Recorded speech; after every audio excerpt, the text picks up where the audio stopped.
The the dice you've got in your Kickstarter, is the Kickstarter is mainly dice? No, the Kickstarter also includes a tool that I use in my own personal practice. It is a geomantic calling plate, and the brass dice are traditional. It's a style of dice called kira, and that's the kind that they use in the Middle East. So you can also see on the Kickstarter page, I have included other images of those kind of dice that are in museums right now. And I also included a geomantic calling plate because I wanted it to be a set for people as an incentive. So I took the tool that I use privately in my own practice of reading, and I put that out there.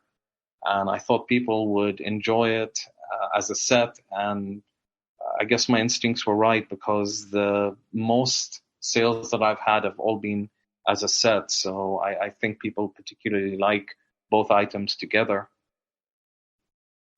Yeah, that definitely makes sense. I mean, they're beautiful. If people people should definitely go check out the Kickstarter. There'll be linked below. And how much longer do they have to check that out, to join the Kickstarter? 2 weeks? Yeah. As of today, we've got slightly less than 2 weeks. We've got 12 days to go. So get on it, people. Yeah, exactly. Yeah. One of the things that really appealed to me, and you might find this interesting since we're talking about Stephen Skinner.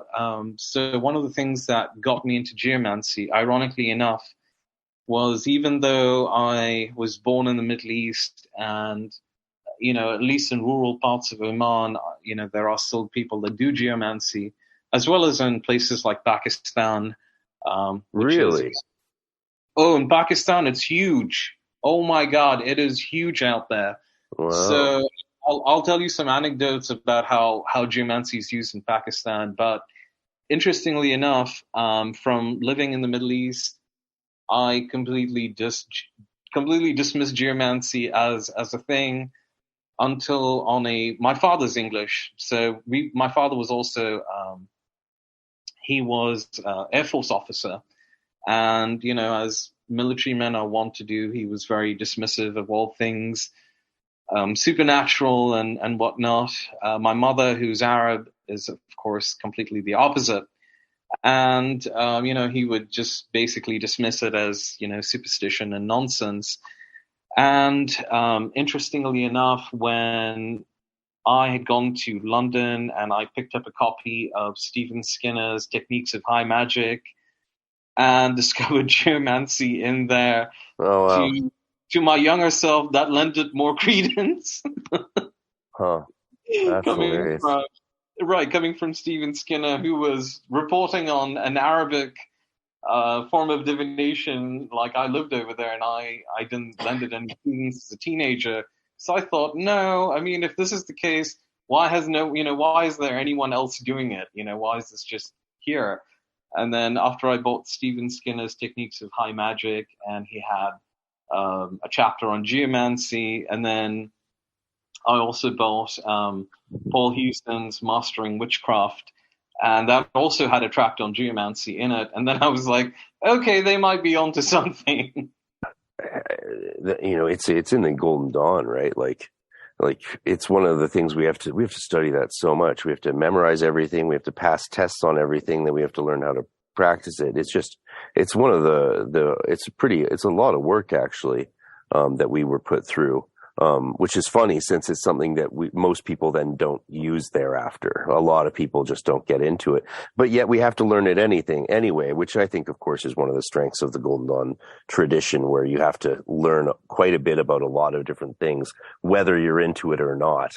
And I think that's a valuable thing, just for the discipline and pedagogic value as developing as a human person. Yeah, absolutely. And I actually have a close friend out here in Kansas City, Missouri, and this friend of mine is actually in the Golden Dawn, and I believe I think he teaches a part of the astrology curriculum, if I'm not mistaken. and he goes out to it's Austin, Texas, I believe, to occasionally help with teaching part of the astrology curriculum, if I'm not mistaken. But yeah, No, there are Golden Dawn members out here in Kansas City also. yeah, of course, and I guess I know which order he's probably with then, in that case. But there's a lot of people in Austin. That's where the majority of my magical friends are. I think are in Austin. If I as far as any one city goes, maybe L.A. There's a lot of magic going on in those cities for some reason. But yeah, it's interesting that it's such a big part of the GD curriculum. Though I know very few adepts who make active use of it. Though the ones who do, of course, love it, and that's cool. I do hope that I'll find more of an interest in it after as time goes on. I don't know. Maybe I will. Maybe I won't. Right? Again, there's so many things in magic to study. It's easy to get distracted. But it's also fun to learn, develop new techniques. And what do you use geomancy for the most? If you were trying to get me, like, as someone who already knows how to do it and has done it quite a lot, but isn't that much in love with it, what would you say? Is there a way? Do you have any thoughts on how to seduce a practitioner back into its practice? Yeah, absolutely. Awesome. I can only tell you about my own experiences and how I use it.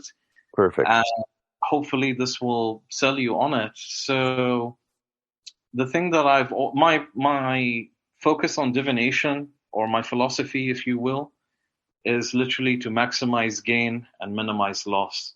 At its core, it's that simple to me. And where I think a lot of things like tarot, and I'm not trying to pick a fight with anyone who's a tarot card reader. So if anyone is listening and they think that I'm doing that, please, don't think that at all, because that's the first form of divination I think most magic practitioners become familiar with. It's like my friend Brian Wilkins told me, or he said recently, I think in a podcast rather, that he would use geomancy for strategy and tarot for tactics. My own take on that, which is completely valid, if you know both forms of divination, you can use it. But for me, I will use geomancy to know how something will play out, whether it's a course of action I should take, and also to explore, if something does play out, what are the modalities of how that thing will play out? Will it play out in my favor? Will it play out in my favor, but I will regret it at the end? And geomancy can tell you that. It can give you those kind of answers. And also the blunt way that geomancy answers a question with giving you an answer up front, that I find it exceptionally useful, because as a tarot card reader, you sometimes, when you deal a spread, you can convince yourself, oh, well, it could mean this. If you're particularly close to an issue, you don't have that out with geomancy. With geomancy, it's extremely blunt. It does give you that information, that answer up front. If you proceed with this course of action, here are how things will play out. And that is where I find geomancy extremely useful. I started to follow Sam Block and Dr. Al Cummings, their work, and I was following Sam Block's Digital Ambler and some things that I learned from Dr. Al, and I want to undertake any kind of ritual work, sans geomantic divination, to know, A, is this the right course of action for me to do? And B, how will this play out in my favor? And if those two things are not going to play out, well, then I'm not going to do the ritual, irrespective of, how I think or what I think I should do. Because geomancy will give you that answer up front and let you know how things will play out. So for ceremonial magic, it's extremely useful.